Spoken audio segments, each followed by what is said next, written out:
Assalamualaikum warahmatullahi wabarakatuh. Perkenalkan, nama saya Lutfi Dayat dengan NIM 22111070006.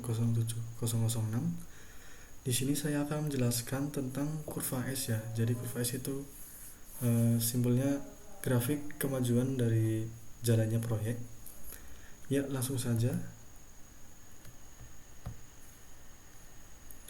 Nah, ini merupakan soalnya. Jadi kita akan menentukan bobot per minggunya dengan eh, menggunakan aktivitas apa saja, lalu harga pekerjaannya dengan durasinya berapa, lalu kita akan menghitung bobot. Nanti saya akan jelaskan dengan waktunya setiap minggunya, lalu ada bobot per minggu dan bobot kumulatif.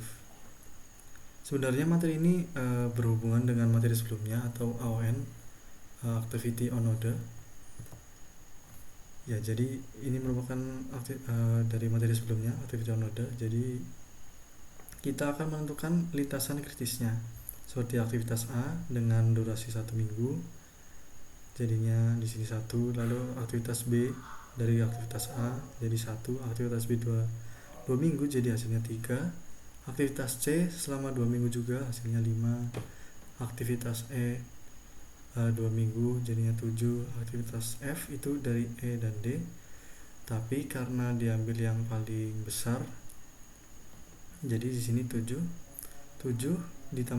aktivitas F itu 2 minggu hasilnya 9. Lalu yang terakhir aktivitas G selama 1 minggu hasilnya 10. Lalu untuk karena lintasan kritis itu kita mencari yang slacknya 0, jadi kita pakai yang A, B, C, E, F, G. Yang D tidak dipakai karena slacknya 4 minggu. Ya, ini merupakan hasilnya. Jadi untuk aktivitas A, B, C, D, F, G, lalu costnya ada 5 juta, 10, 10, 10, 10, 10, dan yang terakhir G juga 5. Jadi totalnya 60 juta. Lalu untuk waktu per minggu berdasarkan totalnya ya itu 12. Lalu dengan bobot itu dihitung dengan cara cost 5 juta ini lalu dibagi dengan 60 juta, itu hasilnya 0,833.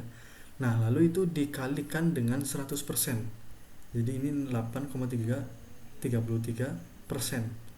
Lalu ini 16, 16, 16, 16. Jadi hasil total dari bobot itu pasti 100%. Lalu saya akan menjelaskan tabel per minggunya. Jadi karena bobotnya aktivitas A itu 8,33% dan waktunya itu cuma 1 minggu, kita tuliskan di awal sini. Untuk minggu pertama itu aktivitas A. Lalu untuk aktivitas B itu 2 minggu dengan bobot 16,66%.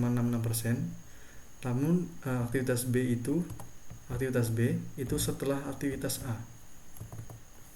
Jadi aktivitas B setelah aktivitas A selama 2 minggu, karena tadi 16,66 selama 2 minggu dibagi menjadi 2. Jadi 16,66 dibagi 2 hasilnya 8,33. Jadi dari minggu kedua dan minggu ketiga. Lalu untuk aktivitas C itu waktunya juga sama 2 minggu, bobotnya juga sama 16,66. Kita tuliskan lagi di bawahnya. Jadi aktivitas C itu di minggu keempat dan minggu kelima. Lalu untuk aktivitas D ini waktunya kan 2 minggu, tetapi untuk jalur kritisnya itu aktivitas D tidak dianggap atau tidak dipakai. Jadi aktivitas D ini di antara aktivitas sebelumnya, di antara aktivitas intinya setelah aktivitas A dan sebelum aktivitas E. Mohon maaf, kameranya saya mati, tapi akan saya lanjutkan saja untuk menjelaskan materinya. Aktivitas D itu diantara aktivitas A dan aktivitas E, jadi di tengah-tengah, jadinya bentrok dengan aktivitas C. Lalu minggu keduanya juga bentrok dengan aktivitas E. Nah, jadi karena aktivitas E juga 2 hari, kita pakainya aktivitas E itu setelah aktivitas C, karena aktivitas D itu bukan di jalur kritis. Jadi aktivitas E itu selama 2 minggu sama 16,66 dibagi dengan 2 hasilnya 8,33. Lalu untuk aktivitas F sama juga 2 minggu.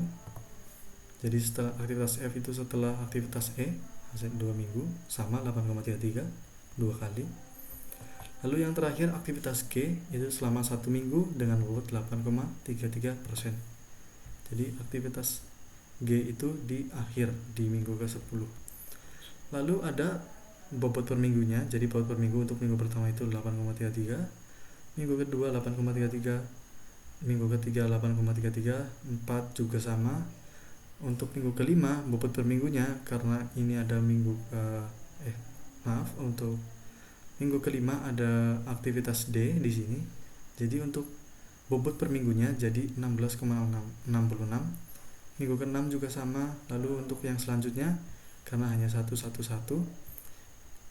jadi untuk bobot per minggunya 8,33 semua.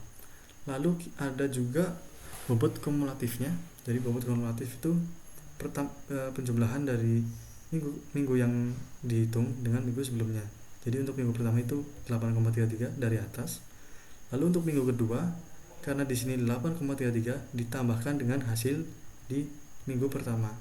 Jadi 8,33 ditambah 8,33 hasilnya 16,66. Lalu 24,99 ditambah 8,33 ditambah 16,66 hasilnya 24,99. 8,33 ditambah 24,99 hasilnya 33 dan seterusnya sampai dengan 100%. Ya, ini merupakan kurva S-nya. Jadi untuk minggu pertama itu di 8, minggu kedua di 16, minggu ketiga di 24 dan seterusnya sampai ke 100%. Baik, terima kasih untuk perhatiannya. Mohon maaf jika banyak kekurangan dan mohon maaf juga karena kamera saya mati di tengah-tengah penjelasan.